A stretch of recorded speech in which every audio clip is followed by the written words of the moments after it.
Welcome friends, వాయువేగ ఇన్సైట్స్లో ఈరోజు సైకాలజీకి సంబంధించిన ఒక టాపిక్ని చూద్దాం.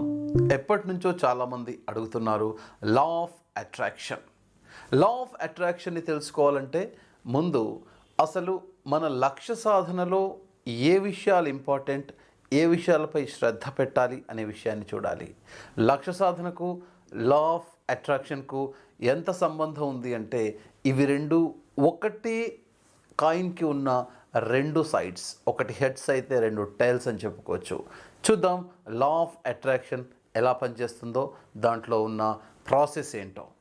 మీరు చూసే ఈ దృశ్యాలు ఒకప్పుడు వేరే వాళ్ళు కన్న కలలు, అవి వాళ్ళ లక్ష్యాలు. మన లక్ష్య సాధనలో ఒక విషయాన్ని చూస్తాం, ఒక దృశ్యాన్ని ఊహించుకుంటాం. ఇక్కడ ఊహ, విజువలైజేషన్ అంటే మన తెలుగులో చెప్పాలంటే మనోనేత్రంతో చూడటం అని చెప్పవచ్చు. ఈ మనోనేత్రంతో చూడటం అనేది మన ఋషులు మునులు ఎప్పుడో చెప్పడం జరిగింది. దాన్నే మనం ధ్యానంగా, మెడిటేషన్గా చూస్తాం. అయితే ఇక్కడ లా ఆఫ్ అట్రాక్షన్కి ఈ ప్రాసెస్కి ఉన్న సంబంధం ఎలా ఉంది అంటే, మనం ఏదైనా ఒక లక్ష్యాన్ని సాధించాలి అంటే ఆ క్రమంలో ముందుకు వెళ్ళేటప్పుడు అదే లక్ష్యాన్ని మనం సాధించినట్టుగా చూడటం జరుగుతుంది. అంటే అదే గోల్ని, అదే లక్ష్యాన్ని మనం అంచెలంచెలుగా సాధిస్తూ వెళ్తున్నట్టు, కన్సిస్టెంట్గా అదే విషయంలో మనం ఉన్నట్టు ఊహించడం జరుగుతుంది. ఈ విషయాన్ని లా ఆఫ్ అట్రాక్షన్ నొక్కి ఒక్కాణిస్తుంది, గట్టిగా చెప్తుంది. అయితే పాజిటివిటీ అంటే మనం ఎంత పాజిటివ్గా ఆలోచిస్తున్నాము అనే దాన్ని బట్టి మనం పాజిటివిటీ వైపు ఆకర్షితులం అవ్వటం జరుగుతుంది. ఈ క్రమంలో నెగిటివ్ థాట్స్ వస్తూ ఉన్నాయి, నెగిటివ్ థాట్స్ క్రమంగా పెరుగుతూ ఉన్నాయి అన్నప్పుడు బయట ఉన్న నెగిటివ్ థాట్స్ మనని ఆకర్షించడం జరుగుతుంది అని చెప్తుంది ఈ లా ఆఫ్ అట్రాక్షన్. ఇందులో ఇంకా ఏ ఉన్నాయో లోతులోకి వెళ్ళి చూద్దాం. మన మెదడు మనం భవిష్యత్తులో సాధించే లక్ష్యాలను విజువలైజ్ చేస్తూ ఉంటుంది. ఇందాక చెప్పుకున్నట్టు మనోనేత్రంతో చూస్తూ ఉంటుంది. అంటే మన మనసు దానిపైనే లగ్నమై ఉంటుంది.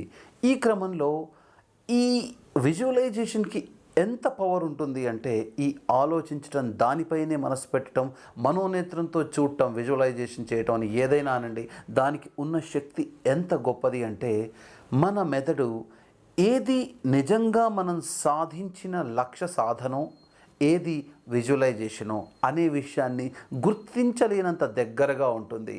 ఈ క్రమంలో ఎందుకు ఇలా ఉంటుంది అని చెప్పడం జరిగితే, ముందుగా మనం ఈ మనోనేత్రంతో చూడటం అనే విజువలైజేషన్లో ఎటువంటి న్యూరల్ పాత్వేస్ని యూజ్ చేస్తాము అంటే, ఏదైనా ఒక విషయాన్ని, ఒక లక్ష్యాన్ని సాధించినప్పుడు ఎటువంటి న్యూరల్ పాత్వేస్ని యూజ్ చేస్తామో వాటిని యూజ్ చేస్తాము. ఇందుకే మన మెదడు ఈ విషయాన్ని కనుక్కోలేదు. అంటే అంతగా మమేకం అవ్వటం అని చెప్తాం. ఒక లక్ష్య సాధనకు అంత తీవ్రమైన సాధన ఉండాలి అని చెప్తారు. Athletes, entrepreneurs, boxers, wait lifters ఇలా చాలామందిలో ఈ విషయం ప్రూవ్ అయింది. ఏంటంటే ఎంత స్ట్రాంగ్గా వాళ్ళు విజువలైజ్ చేసుకుంటారో, వాళ్ళ మనోఫలకంపై వాళ్ళ విజయాన్ని చూస్తారో వాళ్ళు విజయం సాధించడం జరిగింది. గతంలో ఒక వెయిట్ లిఫ్టర్ పైన ఒక ప్రయోగం చేయటం జరిగింది. తను నేను ఇంత వెయిట్ని లిఫ్ట్ చేస్తాను అని నమ్మిన తర్వాత ఆ వెయిట్ని లిఫ్ట్ చేశాడు. ఈ క్రమంలో అతను వెయిట్ లిఫ్ట్ చేయగలను అని నమ్మినప్పుడు అతను విజువలైజ్ చేసుకోవటం జరిగింది, నేను ఈ వెయిట్ని ఆల్రెడీ లిఫ్ట్ చేశాను అని. ఆ క్రమంలో వాళ్ళు న్యూరల్ పాత్వేస్ని గమనించడం జరిగింది. అవి ఎలా ఉన్నాయి అంటే, ఎలా అలైన్ అయి ఉన్నాయి అంటే, అతను విజయం సాధించిన తర్వాత ఆ వెయిట్ని లిఫ్ట్ చేసిన తర్వాత ఎలా ఉన్నాయో అలాగే ఉన్నాయి. అంటే ఇక్కడ మన ఈ అథ్లీట్స్ కానీ మిగతా వాళ్ళు కానీ చేసేది ఏంటి అంటే, వాళ్ళు ఆ లక్ష్యాన్ని ఆల్రెడీ సాధించినట్టు విజువలైజ్ చేసుకుంటారు. అందుకే మీరు మీ ఫేవరెట్ అథ్లీట్ ఎవరైనా చూడండి, వాళ్ళు దాంట్లో పాలు పంచుకునే ముందు కొన్ని నిమిషాల ముందు ఒంటరిగా ఉంటారు, ఎవరితో కలవరు, కూర్చొని సాధన చేస్తారు, ఒక ధ్యానంలో ఉంటారు. ఆ క్రమంలో వాళ్ళు చేసేది ఇదే. ఈ విషయాన్ని ఈనాడు మన క్రికెటర్స్, తర్వాత రగ్బీ ప్లేయర్స్, టెన్నిస్ క్రీడాకారులు కూడా చేయటం జరుగుతుంది. చాలా పాపులర్ టెక్నిక్ ఇది. స్పోర్ట్స్ సైకాలజీలో ఒక ఫేమస్ టెక్నిక్గా మనం చూడటం జరుగుతుంది. ఈ టెక్నిక్ ద్వారా పర్ఫార్మెన్స్, ఫోకస్ మరియు మోటివేషన్ ఈ మూడు విషయాల్ని పెంపొందించుకుంటాము. లా ఆఫ్ అట్రాక్షన్ ఏం చెప్తుంది అంటే, పాజిటివ్ థాట్స్ ఉన్న వాళ్ళను పాజిటివ్ వైబ్రేషన్స్ ఆకర్షిస్తాయి అని చెప్తుంది. శ్రేష్టమైన ఫలితాలను పొందాలి అంటే ఆ లక్ష్య సాధనలో మనం ఆల్రెడీ ఎక్స్పర్ట్స్గా మనని మనం ఊహించుకోవాలి అని మన లా ఆఫ్ అట్రాక్షన్ చెప్తోంది. అది ఫస్ట్ పాయింట్. సెకండ్ పాయింట్ ఏంటంటే 2010లో ఒక ప్రయోగం చేయడం జరిగింది. ఆ ప్రయోగంలో ముఖ్యంగా గమనించిన విషయం ఏమిటంటే ఎవరైతే ఈ పాజిటివ్ విజువలైజేషన్ చేసుకొని వాళ్ళు లక్ష్యాన్ని సాధించిన వాళ్ళుగా చూసుకుంటారో వాళ్ళ బ్రెయిన్ ఏరియాలో డెసిషన్ మేకింగ్ ఏరియాకు సంబంధించిన దానికి ఎక్కువగా బ్లడ్ సర్క్యులేషన్ అవ్వటం జరిగింది.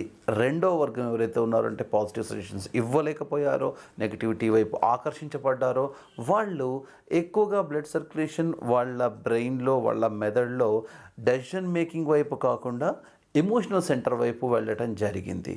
మీ లక్ష్య సాధన సంఘంలో ఒక గొప్ప ప్లేస్ని పొందటం, ఒక మంచి ఇల్లు కట్టుకోవటం, చాలా డబ్బు సంపాదించటం, మీ తల్లిదండ్రులకు ఇష్టమైన ఇంటిని, కార్ని, వాళ్ళకు కావాల్సినవి ఏవైనా అందించటం అని అనుకుందాం.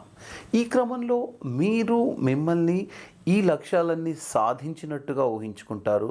మీ ఏరియాలో మీ కోర్ ఏరియా ఏదైతే ఉంటుందో దాంట్లో మిమ్మల్ని ఎక్స్పర్ట్స్గా ఊహించుకుంటారు. ఈ లక్ష్యాలన్నీ మీరు సాధించినట్టు విజువలైజ్ చేసుకుంటారు, మీ మనోపలకం పైన చూస్తారు. అయితే ఇక్కడే ఒక చిన్న మ్యాజిక్ జరుగుతుంది మన లా ఆఫ్ అట్రాక్షన్లో. ఏంటంటే ఇప్పటి వరకు ఏ టూల్స్ని మీరు ఉపయోగించుకొని, ఏ పరికరాలని మీరు ఉపయోగించుకొని ఈ లక్ష్య సాధన వైపు విజువలైజ్ చేసుకుంటూ వస్తున్నారో ఆ చిన్న విషయాలన్నీ ఇప్పుడు మిమ్మల్ని వెతుక్కుంటూ వస్తాయి. కారణం ఏంటంటే పాజిటివ్గా ఉన్న వాళ్ళని పాజిటివిటీ ఆకర్షిస్తుంది, నెగిటివ్ వైపు వెళ్ళిన వాళ్ళని నెగిటివ్ థాట్స్ ఆకర్షిస్తాయని గతంలో చెప్పుకోవటం జరిగింది. అయితే దీన్ని అంటే మన ఇంటర్నల్గా ఏది జరుగుతుందో ఎక్స్టర్నల్గా అదే జరగటాన్ని సింక్రనిసిటీ అంటారు. ఈ సింక్రనిసిటీ ఏ సిద్ధాంతాలపైన ఆధారపడి ఉంటుందో ఇప్పుడు చూద్దాం. లా ఆఫ్ అట్రాక్షన్ని అర్థం చేసుకోవాలంటే సింక్రనిసిటీని అర్థం చేసుకోవాలని ఇప్పుడే చెప్పుకున్నాం. ఈ సింక్రనిసిటీ అంటే ఏంటి? పారాసైకాలజీ చెప్తుంది మన జీవితంలో జరిగే ఘటనలన్నీ ఏవి ఇండివిజువల్గా ఉండవు, ప్రతిదీ ఇంకో దానికి లింక్ అయి ఉంటాయని చెప్పడం జరుగుతుంది. అయితే ఈ సింక్రనిసిటీ మన ఇంటర్నల్ ఎక్స్టర్నల్ విషయాన్ని మనం ఎప్పుడైతే సింక్ చేసుకోలేమో అప్పుడు మన గోల్స్లో క్లారిటీ ఉండదో అప్పుడు ఇది జరుగుతుంది. ఆ క్రమంలో మనం ఈ సైంటిఫిక్ సిద్ధాంతాన్ని తప్పుపట్టడం మొదలు పెడతాం. మన అవుటర్ ఎక్స్పీరియన్స్ని ఇన్నర్ ఎక్స్పీరియన్స్లో రిఫ్లెక్ట్ చేయటమే ఈ సింక్రనైజేషన్ యొక్క ముఖ్యమైన పని. ఒక చిన్న ఉదాహరణతో మీకు ఎక్స్ప్లెయిన్ చేస్తాను.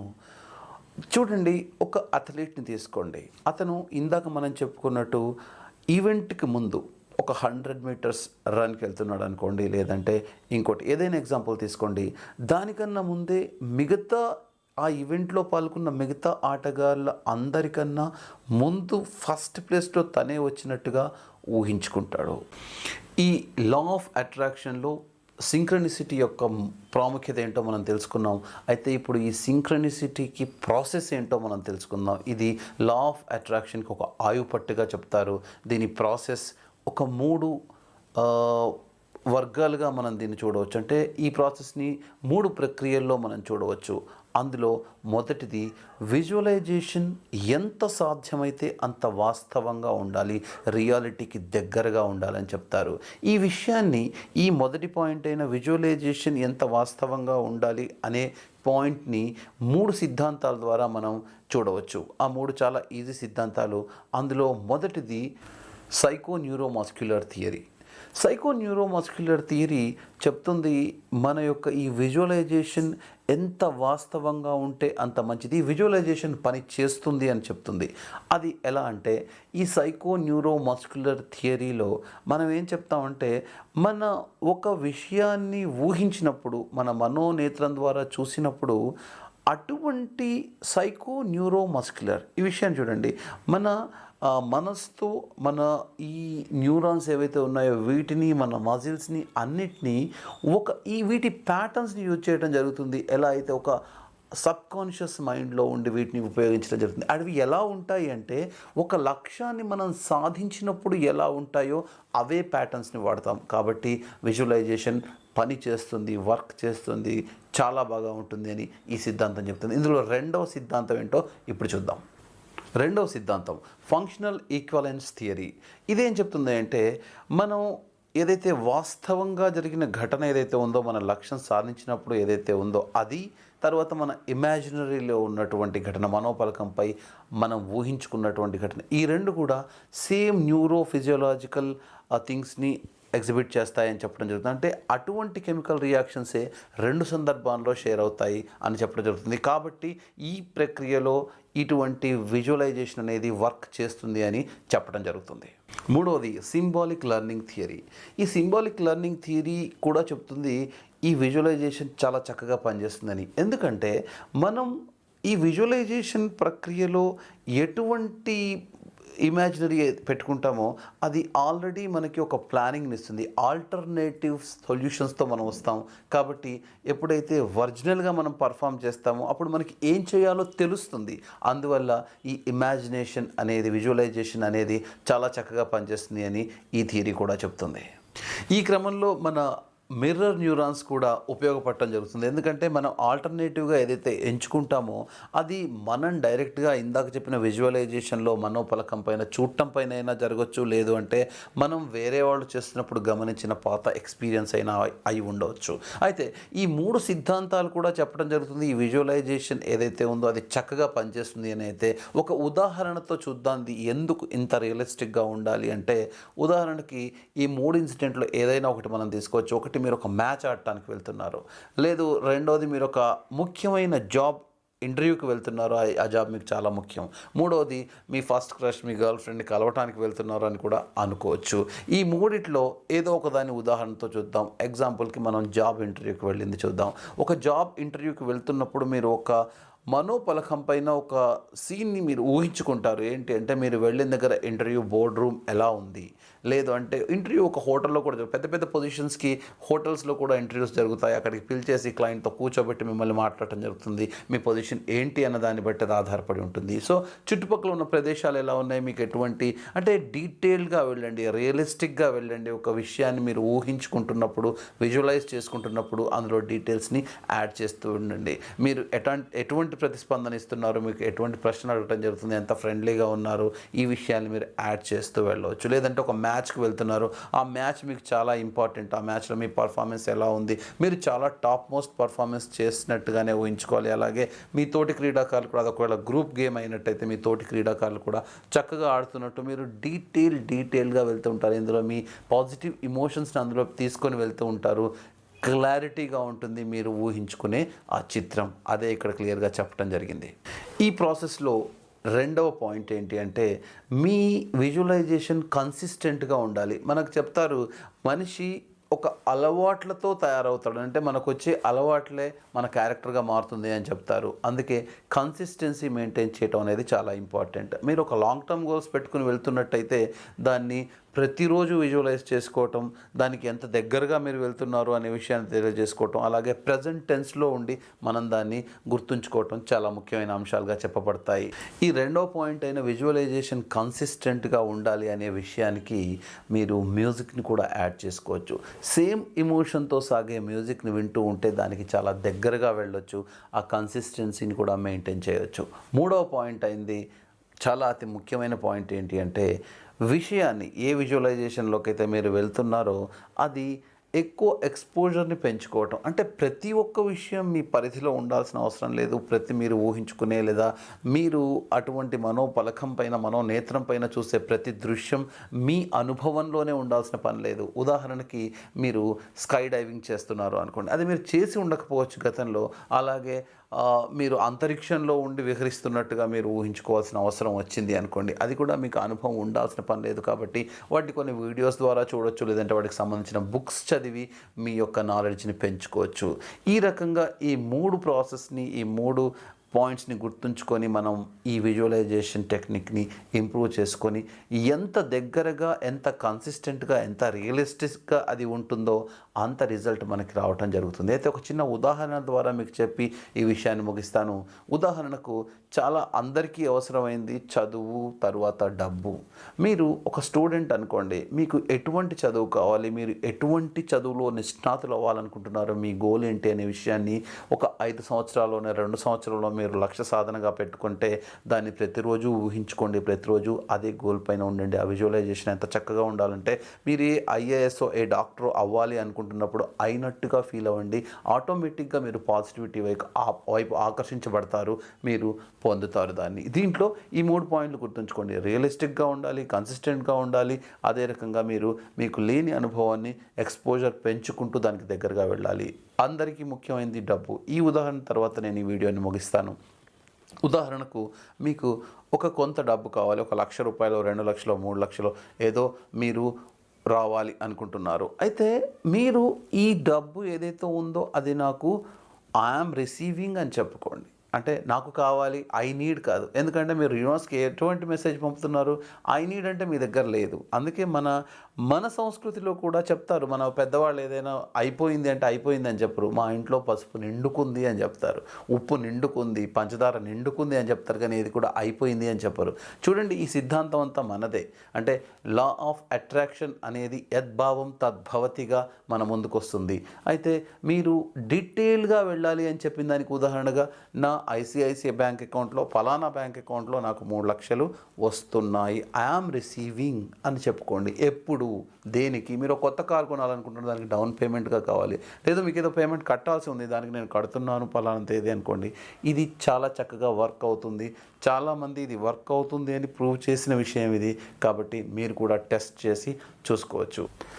లా ఆఫ్ గ్రావిటీ ఎంతవరకు నిజమో, అంటే ఒక వస్తువుని కింద పడేసినప్పుడు కిందే పడుతుంది. అది స్పేస్లోనో ఇంకో చోట అయితే తప్ప, మనం స్పేస్లో ఉంటే తేలుతున్నట్టే తప్ప భూమిపైన ఇంకో చోట పెట్టినప్పుడు కిందికి ఆకర్షిస్తుంది. అలాగే లా ఆఫ్ అట్రాక్షన్ కూడా అదే రకంగా మన పాజిటివిటీ వైపు ఆకర్షించడం జరుగుతుంది. దీన్ని మీరు ప్రయత్నించి చూడండి. అలాగే మీరు ఇంకో విషయం కూడా గుర్తుంచుకోండి, మనం ఎప్పుడైతే మన లక్ష్య సాధనలో సాధించాలనుకున్న లక్ష్యాన్ని కళల రూపంలో తీసుకుంటామో, అంటే మనకి చెప్తారు, అబ్దుల్ కలాం గారు కూడా చెప్పడం జరుగుతుంది, కళ అనేది నువ్వు నిద్రపోయినప్పుడు వచ్చేది కాదు, నీకు నిద్ర లేకుండా చేసేది అని చెప్తారు. అటువంటి కళ, అటువంటి మనోనేత్రంతో చూసే విషయాన్ని అహరాములు ఎటువంటి మనం గ్యాప్ ఇవ్వకుండా దానిపైనే ఉండి మనం దేన్నైనా సాధించగలుగుతారు. ఎందుకంటే మీలో కూడా ఈ థియరీ అనేది ఉంది. అంటే లా ఆఫ్ అట్రాక్షన్ అనేది ప్రతి మనిషికి వర్తిస్తుంది. కామెంట్ బాక్స్లో కింద తెలియజేయండి మీరు ఈ వీడియో మీకు ఎలా అనిపించింది. అలాగే నెక్స్ట్ చేయబోయే వీడియో ఏ టాపిక్తో అయితే మీకు బాగుంటుంది, మీరు ఏ టాపిక్లో తెలుసుకోవాలనుకుంటున్నారో చెప్తే నేను ఆ వీడియోని సిద్ధం చేస్తాను. లైక్ చేయటం, షేర్ చేయటం, కామెంట్ చేయటం మర్చిపోకండి. లైక్ చేయండి, అలాగే బెల్ ఐకాన్ కూడా ప్రెస్ చేయండి. టిల్ దెన్ నెక్స్ట్ వీడియో వచ్చేంత వరకు చూస్తూనే ఉండండి. సైనింగ్ ఆఫ్, వైవేగా ఇన్సైట్స్. జై హింద్.